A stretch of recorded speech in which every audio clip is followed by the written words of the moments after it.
Балалар, бүгін 3-ші сынып 95-ші сабақ. Соңғы сабақ өзіңді тексер.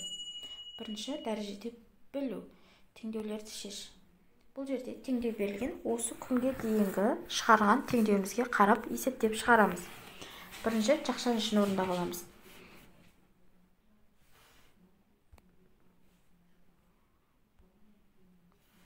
X көбейту 5. 25 5-ке бөлсек 5 болады, сол 5 жазамыз. Тең 60. X тең 60 бөлу 5. X тең 12. Келесі 14-ті 3-ке көйтеміз. 42 бөлу X тең 6. X тең 42 көбейту 6. X тең 252. Келесі тапсырма түсіну. Қалдықпен бөлуді орында, есептеуді тексер.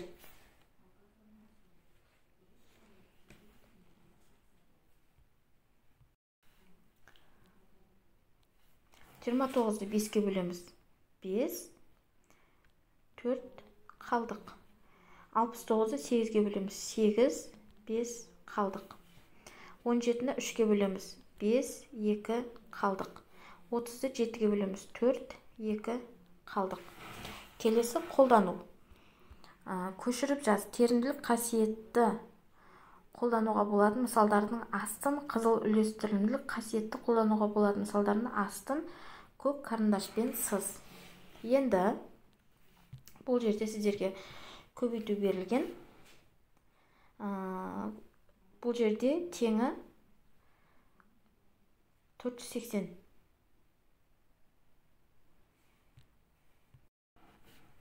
Біріншінің мәні 480 шықты.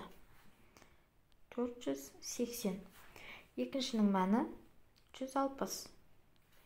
Үшіншінің мәні 420. Төртіншінің мәні 560. Бұл жерде үлестірімдік деген 6-ны 4-ке көбейтеміз, және одан шыққанда санды 20-ға көбейтеміз. Мысалы, 5-ке 2-ні қосамыз 7, жердегі 6-ым 42, оған 60 көбейтсек 420. Келесі тапсырма талдау. Есепті шығар. Балалар көркем еңбек сабағы үшін 19 шырша бүршігін жинады. Әрқайсысына бірдей мөлшерде шырша бүршігін жұмсай отырып, олардан 6 бұйым жасады. Бір бұйымға неше шырша бүршігі қажет болды?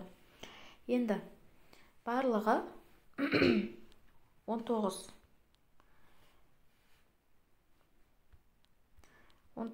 шырша бүршігін жинады. Одан 6 бұйым жасап шығарды. Енді неше шырша бүршігі қажет болды дейді. 19-ды бөлеміз 6-ға, тең болады 3, 1 қалдық. Келесі тапсырма жинақтау. Көбейту мен бөлудің осындай түрін шығару кезінде балалардың қалай пайымдағанын тап. Әрбір өрнекті тиісті есептеу тәсілімен біріктір. Енді бұл жерде өте оңай тапсырма.